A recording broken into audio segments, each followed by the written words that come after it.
Guillermo Márquez Amado.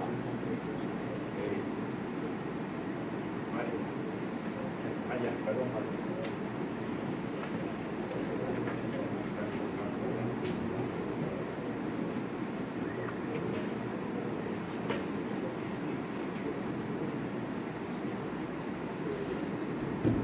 Guillermo Márquez Amado, buenas tardes. Buenas tardes.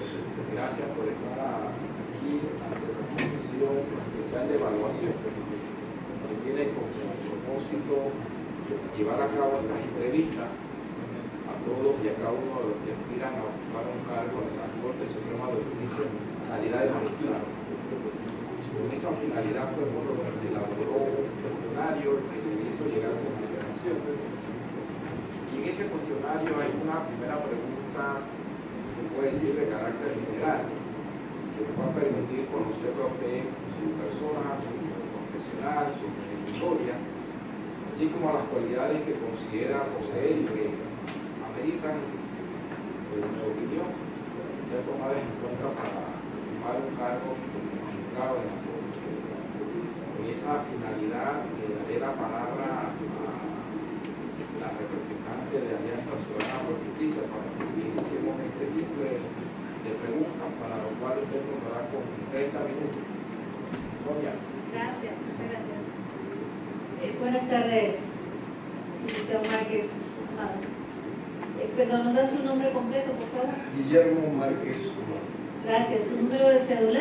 8-155-1163. Disculpe su edad. 70. ¿A qué sala aspira? Yo diría que podría servir en las tres salas, por la experiencia que he acumulado, pero yo creo que lo más adecuado sería la sala de los contenciosos administrativos, sala tercera.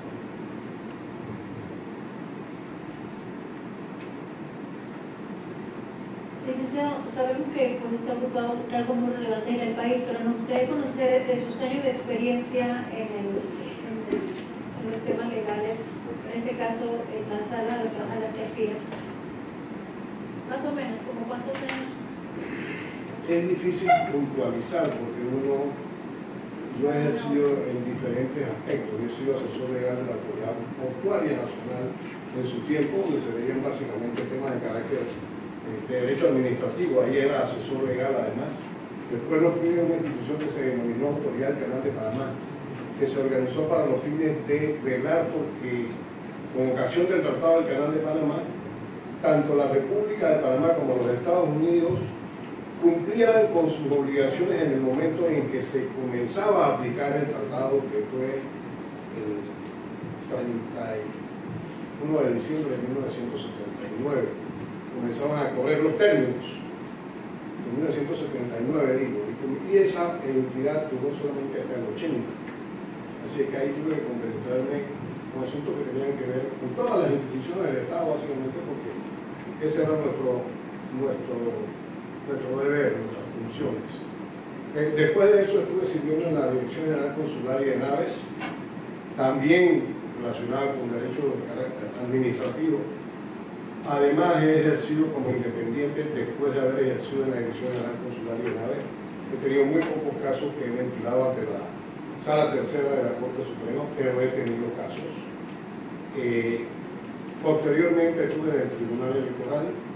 Allí también estuve ejerciendo cuestiones de carácter administrativo y naturalmente que tuvieron que ver en algunas ocasiones con el proceso administrativo.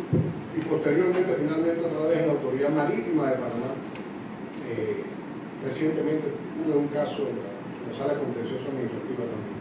Sí, gracias, licenciado. Vamos a pasar estas preguntas para que luego todo esto nos lo pueda referir en la primera parte del cuestionario y así logramos agarrarlo como un tono. ¿Sus estudios académicos llegaron hasta? ¿Tiene maestría, doctorado?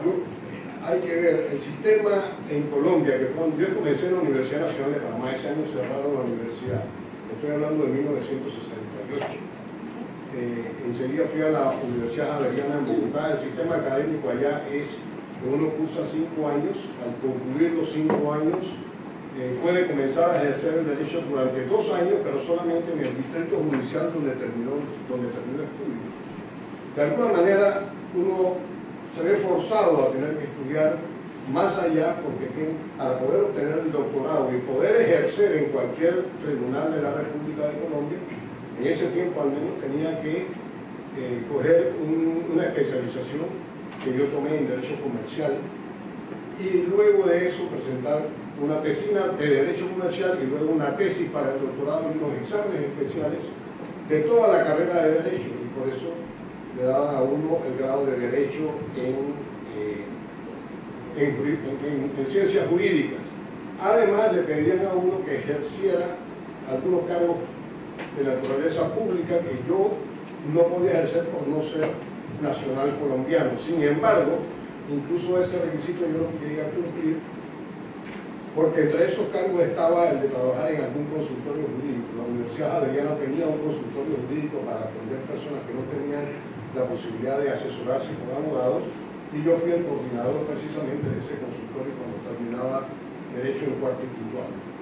Gracias, doctor, licenciado.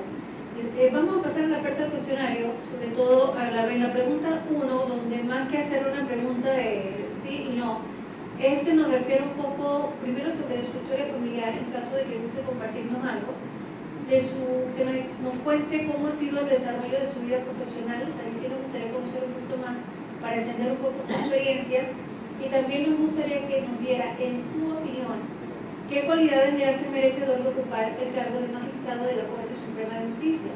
Allí solamente pues sería un toque de conocer los elementos que considera, que le llevaron a usted y que puede sustentar de su decisión.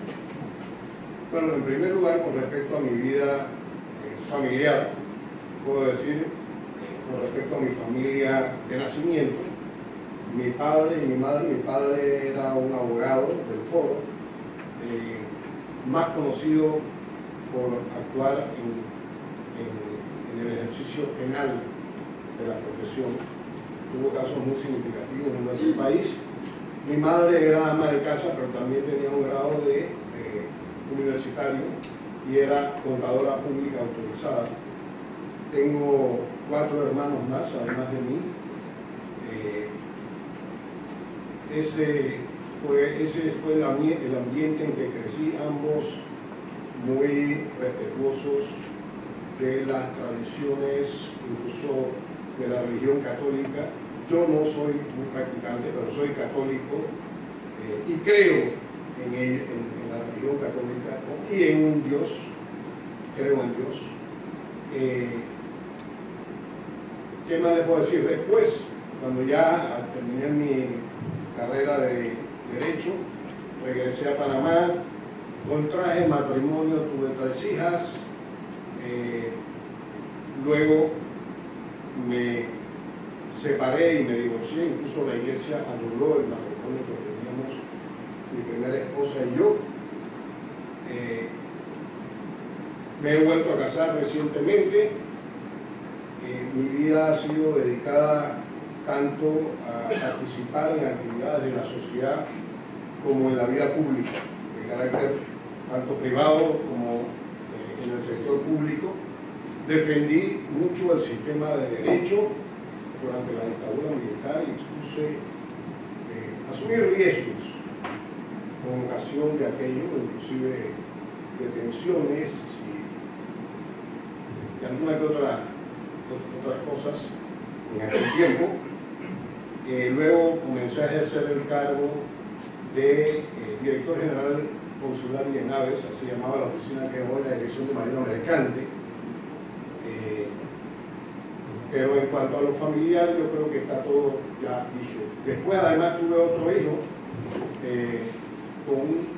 que tiene apenas 16 años, o está próximo a cumplir 16 años. Está en mi casa en este momento. A veces se la pasa con la mamá, a veces viene a donde nosotros. Casi que una semana sí y una semana no. Esa es la situación familiar, digamos. Estable, estoy casado, mi esposa está detrás de usted, la licenciada Gisela Córdoba, que es también profesional y abogada. Gracias. Pasamos entonces, si nos cuenta un poquito de su vida profesional. En mi vida profesional, puedo comenzar con cuando era niño. No es que fuera profesional cuando era niño, pero las memorias que yo tengo de los valores que yo le daba al concepto de justicia se remontan a mi niñez. Cuando yo estaba en la escuela, a mí las cosas que más me indignaban era que yo percibiera que hubiera falta de justicia con mis compañeros o con los profesores, y era que con facilidad protestaba con respecto a aquellas cosas que me parecían injustas. Eso me llevó a tener problemas de carácter disciplinario inclusive. Gracias a Dios, debo decir que en esa escuela donde estaba, en el Colegio La Salle, también se escuchaban las inquietudes de los estudiantes, y si bien me enseñaban y me disciplinaban, también comprendían que yo pudiera tener esas inquietudes. Con el correr del tiempo en la universidad, también esas inquietudes me asaltaron. Allí hice unas estrechas relaciones con mis compañeros de clase, tuve un grupo extraordinario, debo decirlo. Entre otras personas, compartí aulas con Carlos Pizarro León Gómez, que después fue jefe del M-19 en Colombia, y que o yo con él o él conmigo, mientras éramos estudiantes, compartíamos las inquietudes de una sociedad que era injusta. La diferencia estaba en que él pensaba en que las armas eran una solución y yo no participaba de ese criterio. Pero ambos resentíamos el hecho de que hubiera una sociedad tan injusta como la que se vivía en ese tiempo en ese hermano país. Ahí tuve también otros compañeros, Ernesto Samper, Noemí Sanín. Menciono a esos porque han sido conocidos en nuestro medio también, y mantengo con ellos una estrecha comunicación a través del chat, porque tenemos un chat de todos los compañeros, y era un grupo sumamente activo, inquieto además, intelectual, filosófica y éticamente también, socialmente también.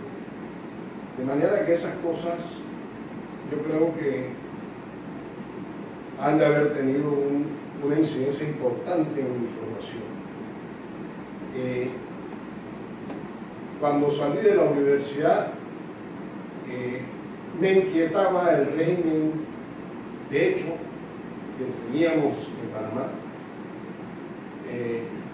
Comprendí en algún momento que las condiciones que había habido en el país antes de 1968 no eran las más sanas para que la nación continuara progresando, porque había mucha selectividad, así como vemos que hay selectividad hoy en tantas cosas. En ese tiempo había una selectividad de carácter diferente probablemente, y se atendía más a otras cosas como la fortuna, la importancia social, la importancia política, porque se tenían gamonales políticos, esa es la palabra que se podría usar, y naturalmente que esa situación no era lo mejor para el progreso de la nación.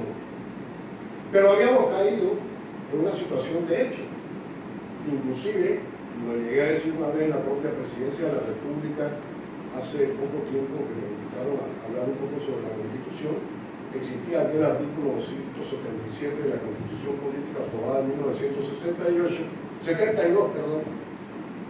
que decía: palabras más, palabras menos, se reconoce como líder máximo de la Revolución Panameña al general de brigada Marco Ríos Herrera, con nombre propio, expresamente, que en ejercicio de sus facultades tendrá las siguientes atribuciones.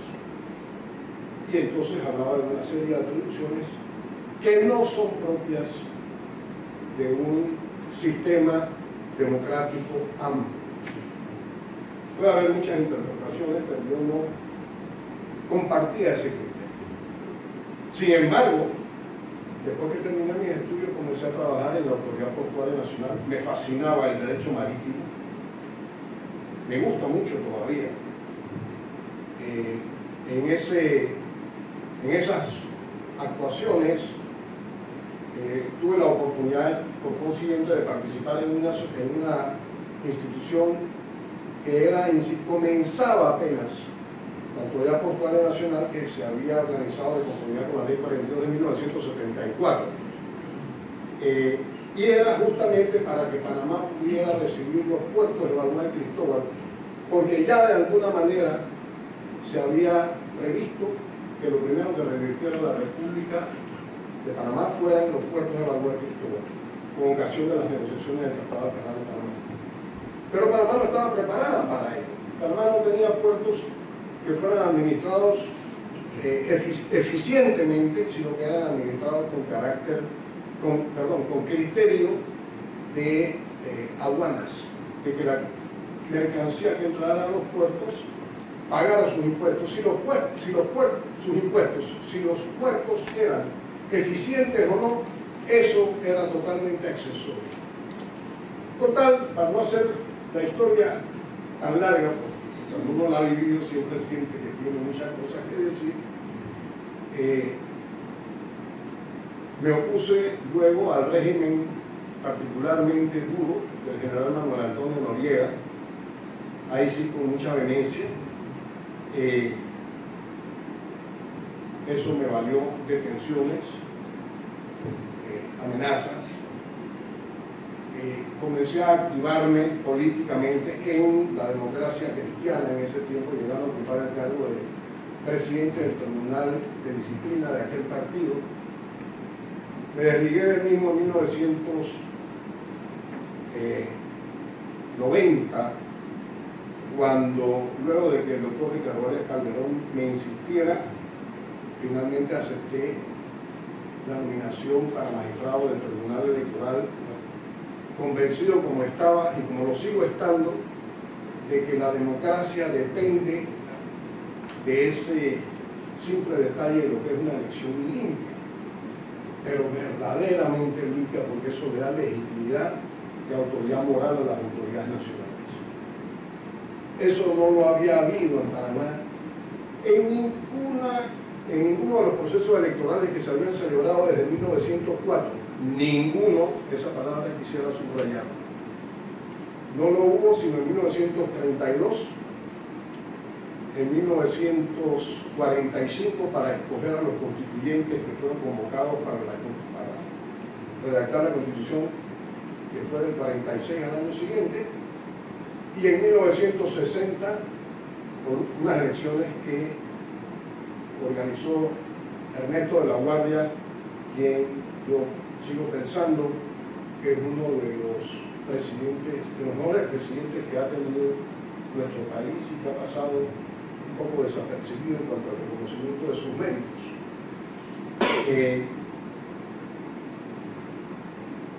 Luego, durante el tiempo en que estábamos viviendo las persecuciones y las tensiones del régimen militar norieguista, particularmente en el Tribunal de Disciplina del Partido Demócrata Cristiano, cuando organizábamos elecciones, a nosotros eso era lo que nos correspondía organizar esos eventos.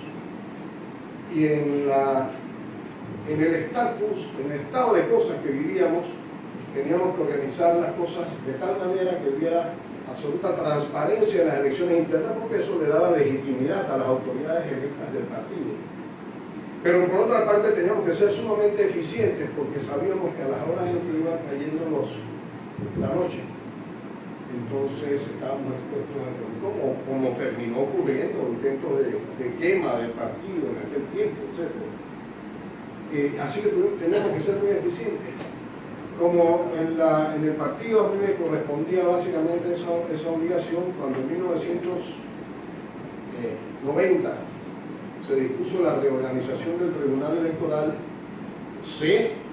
yo no voy a ocultar hechos de ninguna naturaleza, que Guillermo Endara, Ricardo Arias Calderón y Guillermo Ford conversaron para ver quiénes integrarían el Tribunal Electoral. Se sentía que había que cambiarlo, que había que darle credibilidad a ese ente fundamental para la democracia, y los nombres que se propusieron fueron el de el licenciado Eduardo Valdés, que ahí continúa como magistrado, el licenciado Denis Sales y el mío, sin que ninguno de los otros partidos o dirigentes expresara oposición significativa alguna que yo soy. En ese estado de cosas, eso sí, se nos encomendó, a mí particularmente, es decir, que nos dedicáramos a organizar un tribunal electoral que representara confianza para el pueblo panameño. Así lo hicimos.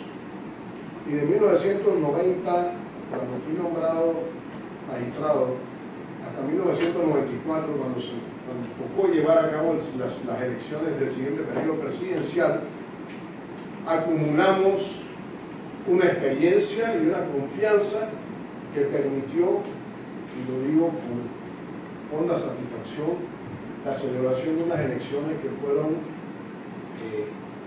ejemplo para todo el continente. Yo recibí una carta, por ejemplo, del presidente Carter, diciendo que junto con todos los observadores que lo habían venido a acompañar, había asistido y se habían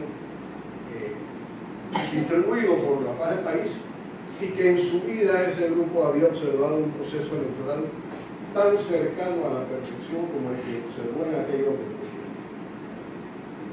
Igual me había pasado poco tiempo antes en la Dirección General Consular y en AVE, tomamos una dirección, una marina mercante que estaba en franco declive. Cuando llegué allí había 3 cancelaciones del registro panameño por cada inscripción de buque.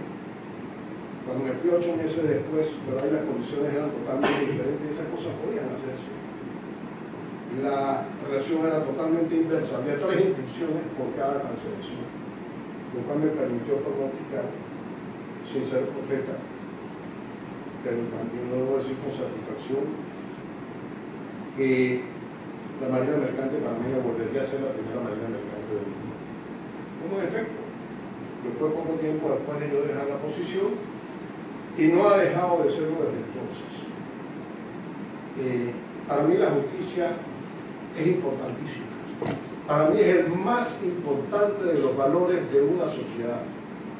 Y coincido con ello, es decir, o más bien yo respeto en ese sentido las opiniones vertidas ya por otros pensadores a lo largo de la historia, y estoy hablando incluso de cientos y hasta miles de años quizás, como lo fueron Sócrates, como lo fue Aristóteles, San Agustín, Tomás de Aquino, John Rawls más recientemente, que murió a principios de este siglo, y que pensaban de la justicia como la más importante de las virtudes en una sociedad. Yo he llegado a creer incluso que si no hay justicia en una sociedad, ninguna de las otras virtudes que pudiera aspirarse tendrían las mismas posibilidades de asentarse en esa sociedad. La educación no podría progresar igual. Los derechos de los educadores y de los educandos podrían estar en entredicho. Y lo mismo podríamos hablar de tantas cosas, de la salud, de las comunicaciones, de la resolución de los conflictos entre los particulares o de los particulares con las entidades públicas o con los poderosos, porque esa es otra realidad que tenemos en nuestra condición humana, no solamente para más en este caso. De manera pues que esa es la forma, esa es mi perspectiva de lo que debe ser la justicia. Los valores económicos los admito como algo que es deseable para poder tener una vida que permita pasarla con decoro, pero el atesoramiento para mí no tiene ninguna significación. Licenciado, muchísimas gracias por esta primera etapa. Voy a pasarle la oportunidad a mis compañeros que también quieren hacerle una pregunta. Gracias. Sí, tiene la palabra el representante de la Defensoría del Pueblo.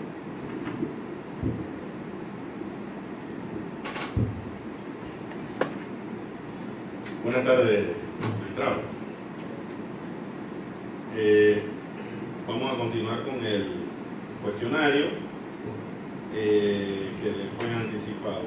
¿Ha sido usted investigado por alguna causa penal? Y de ser así, ¿cuál fue el resultado? Mire, he tenido dos casos que podría llamar cercanos a algo parecido. Hace mucho tiempo, como abogado, un cliente me pidió que le entregara un cheque en una cuenta que él tenía, que yo también firmaba, y que se lo entregara firmado. Yo le entregué su cheque, era su plata y era su cuenta, pero yo no se lo firmé.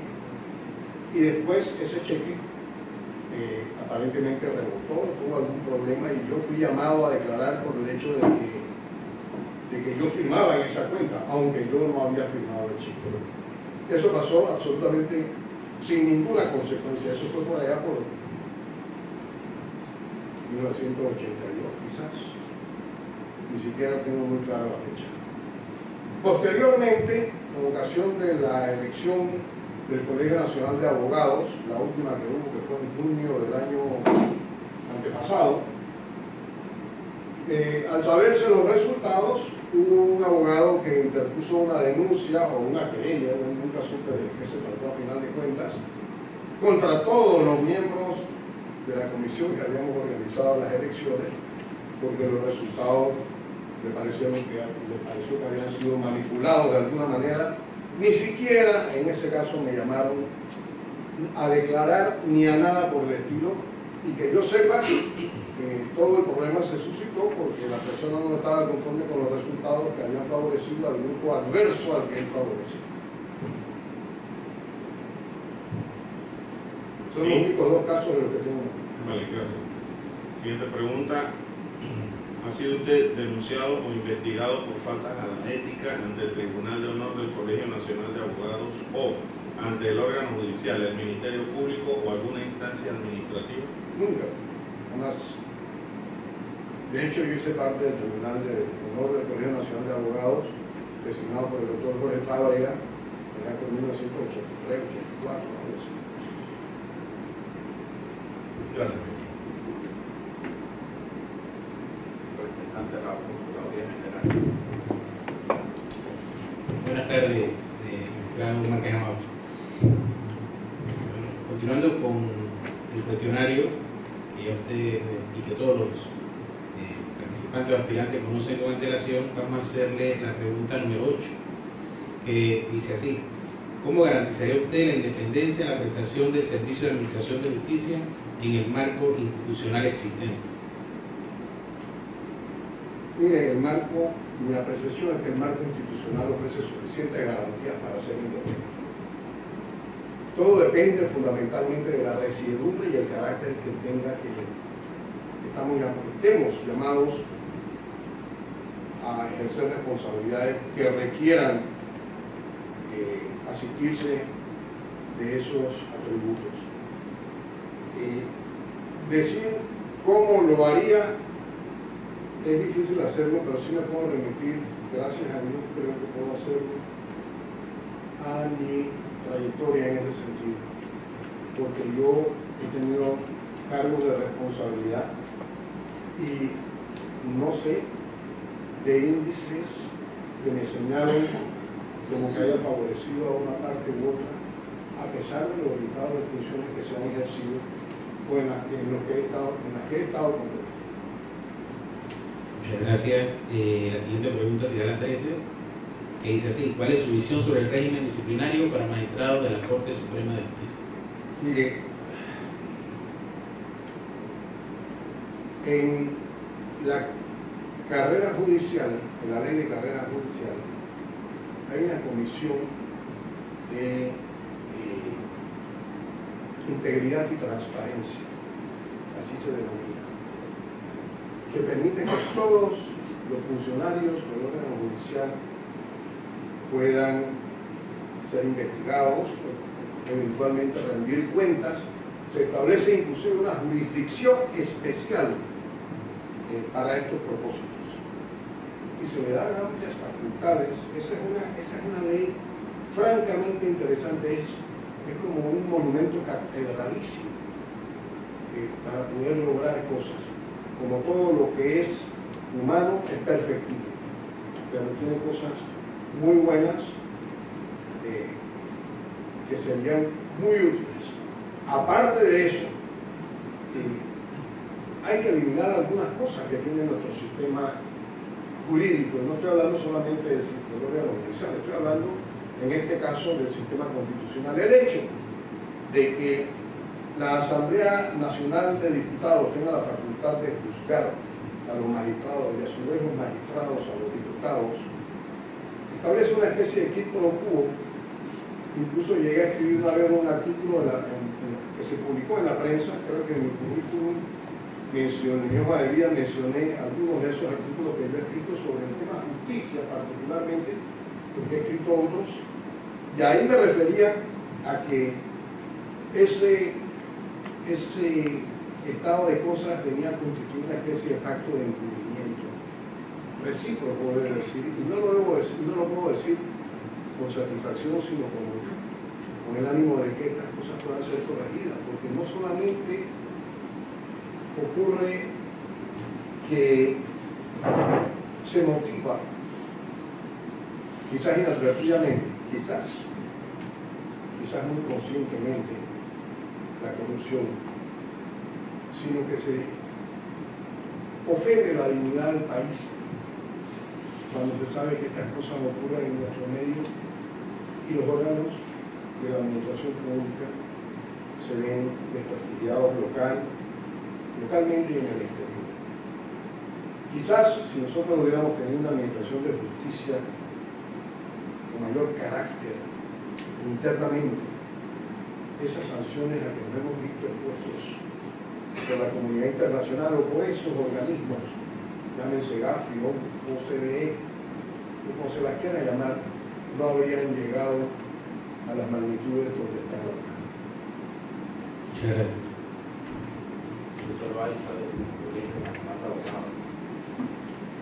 Buenas tardes, licenciado Márquez, bienvenido nuevamente. Siguiendo con la temática, le hago la siguiente pregunta. ¿Considera usted que el Servicio de Administración de Justicia necesita ser transformado? Explíquenos su visión, por favor. Yo creo que sí, mucho. Mire,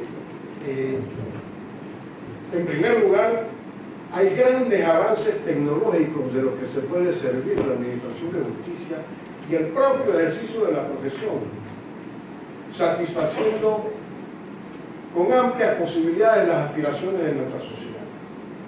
En cuanto a que haya una justicia oportuna y real para resolver los problemas, no solo de los más humildes ciudadanos, sino de los más encumbrados también y de las grandes corporaciones también.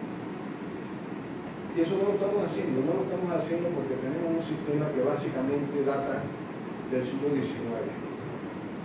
Cuando se redactaron las normas procesales y buena parte de nuestro derecho sustantivo, esos eran los usos existentes. Y para esa época, a pesar de que sí, más recientemente se han incorporado normas que acogen parte de esa tecnología, pero para ese tiempo no había aviones, no había carros, no había comunicación inalámbrica, es más, no había comunicación por teléfono, por cable, no había internet naturalmente. Las comunicaciones, las notificaciones que se tenían que hacer pasaban días antes de que pudieran hacerse. Saber que un pueblo estaba incomunicado por la crecida de un río no era admisible mientras no llegara alguien a ese lugar e hiciera el reporte y por consiguiente hubieran vencido los términos para notificar oportunamente las resoluciones que hubieran sido expedidas por los tribunales. Pero eso lo digo solamente como ejemplo. Aún hoy, mire, el primero de los artículos del Código Judicial, el primero, habla de que la justicia es pública, gratuita, ininterrumpida, y tiene otro término que se me escapa en este momento. Expedita. Pero la primera de las condiciones es la de que es pública. Yo frecuento los tribunales por causas que tengo que atender en ellos. Trate de tomarle en casi todos los juzgados, todavía no me ha pasado el primero donde no me haya ocurrido. Trate de tomarle una foto a una resolución puesta en el mural del tribunal para notificarle a alguien cualquier cosa. No se lo permite. Pero el mural es público. E incluso se lo he dicho a magistrados, se lo he dicho a secretarios de despacho, y esa costumbre sigue imperando. Tan fácil que sería para un pasante llegar, ver el mural, decir este es el caso que me pidieron que viera cuál era el estatus en el estado en que se encontraba, tomar una foto y pasársela al abogado que está atendiendo el caso directamente. ¿No? Entonces, claro, hay una mora judicial exorbitante, pero nadie ha medido cuánto incide en esa mora judicial todos estos peldaños que trastocan la administración efectiva de la justicia y eficiente. Y como esa hay otro montón. Y vaya usted a quejarse donde un juez o una juez acerca de cómo lo están atendiendo o las demoras que usted está atendiendo en la antesala, para que todo el funcionariado de ese juzgado lo vea mal y no lo quiera atender y digan que usted es conflictivo allá entre ellos. Pero la justicia es la que sigue siendo la que paga los platos rotos de esa deficiente administración. Claro que hay que administrar la justicia de mejor manera. Y esa mejor manera comienza por la convicción que tienen que tener los funcionarios que participan en la administración de justicia de la importancia que tiene la justicia en una sociedad. No la tienen. La importancia que tiene para tantos funcionarios es únicamente la de recibir el cheque en la quincena. Pero la mística de hacer un trabajo con un valor tan importante para la sociedad como es la justicia, eso no está presente. Eso hay que inculcarlo, hay que fomentarlo, hay que hacer que nuestros funcionarios en la administración de justicia respiren compromiso de servir a la justicia. Muchos funcionarios de la administración de justicia se quejan de que no los respetan, de que los tratan mal. Es más, hay funcionarios de la administración de justicia que cuando en la calle tienen que decir dónde trabajan, se guardan eso como un secreto, porque les da pena que los miren feo. Eso comienza a cambiar cuando los funcionarios de la administración de justicia comiencen a tener mística, sientan vocación por las funciones que ejercen, le sirvan a la sociedad con el espíritu con que se debe servir esa alta virtud de una nación. Cuando eso ocurra, y eso hay que fomentarlo, eso no puede esperarse que ocurra así porque así, no va a ocurrir así porque así, o quizás tendrán que pasar muchas generaciones para que llegue a ser. Eso, ahí es donde comienza a sentirse el respeto de administrarse justicia bien, además de que se necesitan los instrumentos que están previstos en las leyes.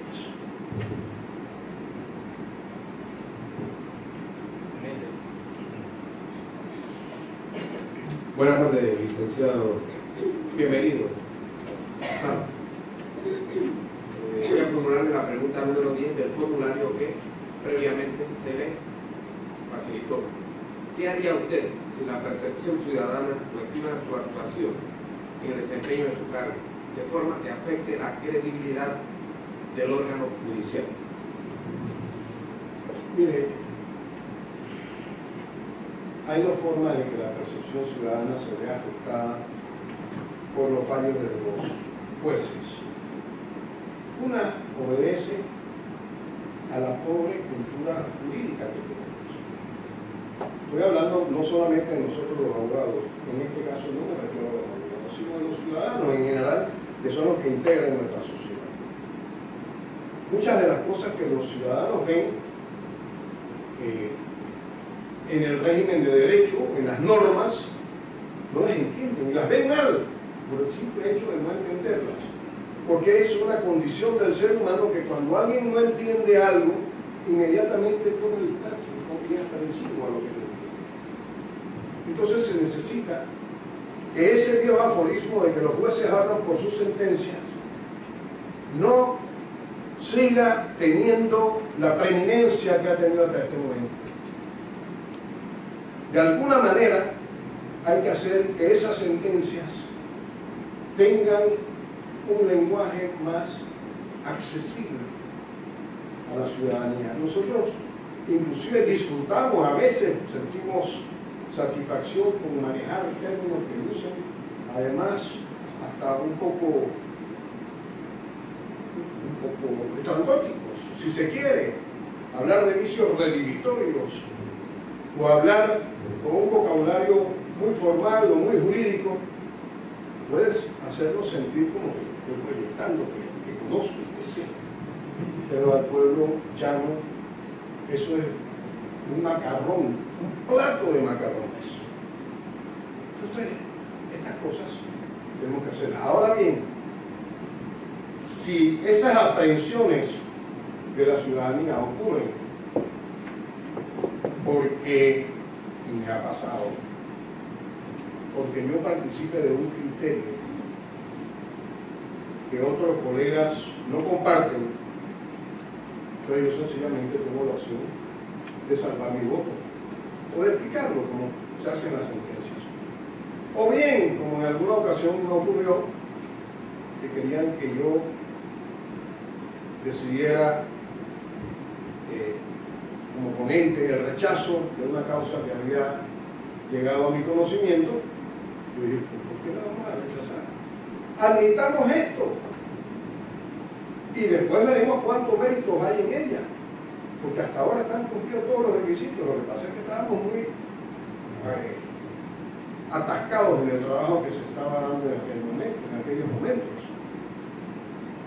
Y sencillamente me dijeron, nosotros somos mayoría, vamos a exponer ese criterio. Y digo, ok, pero quiero que sepan que si lo hacen, yo voy a tener que explicar las razones por las cuales esto se ha hecho, que yo creo que se puede salvar la situación llevando una audiencia que va a ser pública, porque esa es una de las condiciones que revisten a las audiencias.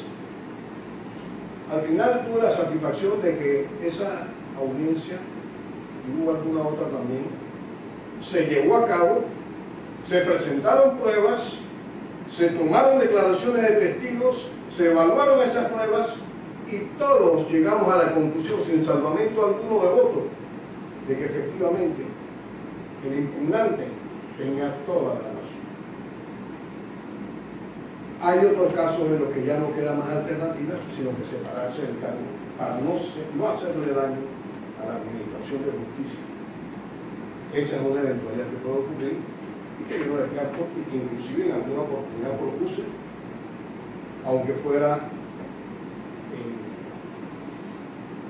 bajo la cúpula hermética de una capilla de administración de justicia.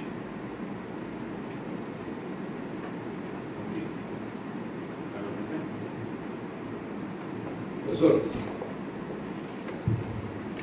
vamos con la pregunta 11 y 12 del cuestionario.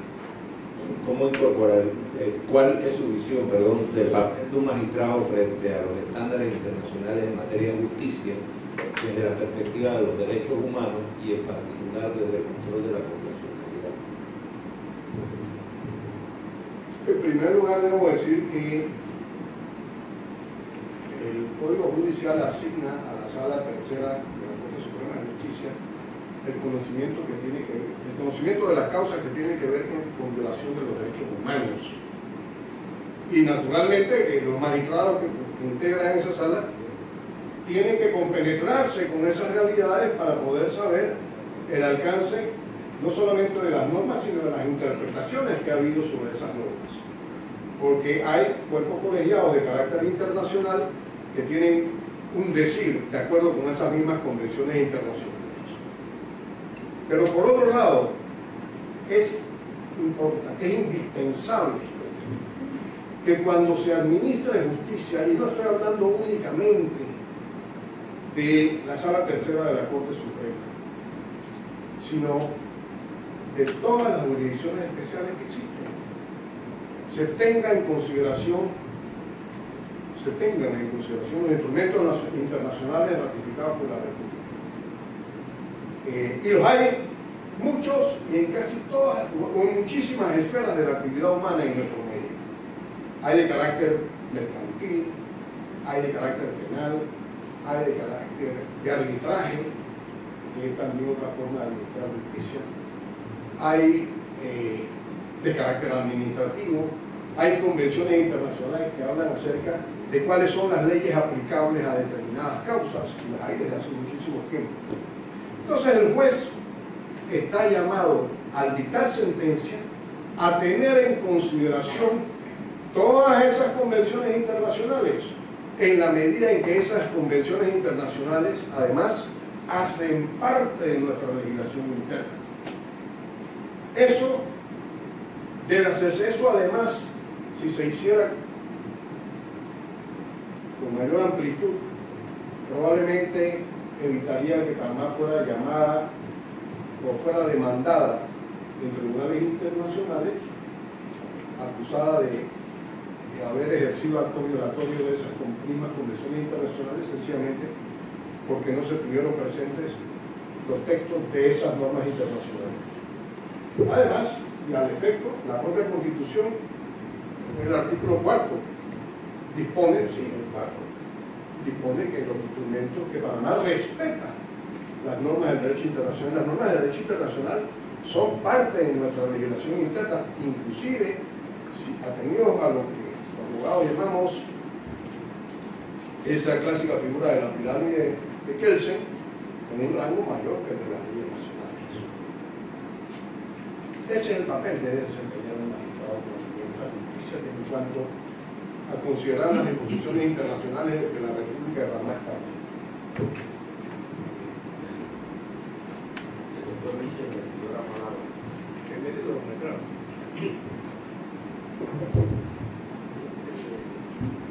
La pregunta, la cuarta pregunta del doctor.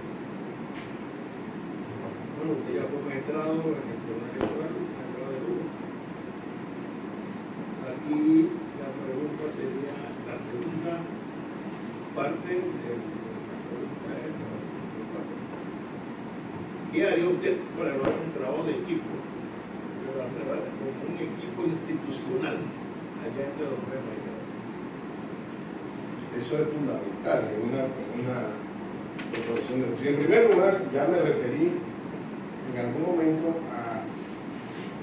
a esa necesidad de contribuir a que se genere mística por lo que se hace. Y por lo que se hace, por el valor y la trascendencia e importancia que tiene para la sociedad la administración de justicia. Esa es una cosa. Y eso hay que hacerlo con todo el funcionariado, o cuanto más se pueda, con tanto como se pueda. Y no es difícil, no es tan difícil, digamos. Por supuesto que demanda esfuerzo, pero no es tan difícil. En segundo lugar, alinearnos todos en la importancia que tiene trabajar en función de ese valor, no por ayudar a un grupo económico o a una nación en particular o a un sistema económico que haya en el mundo diferente del que nosotros tengamos. No se trata de eso.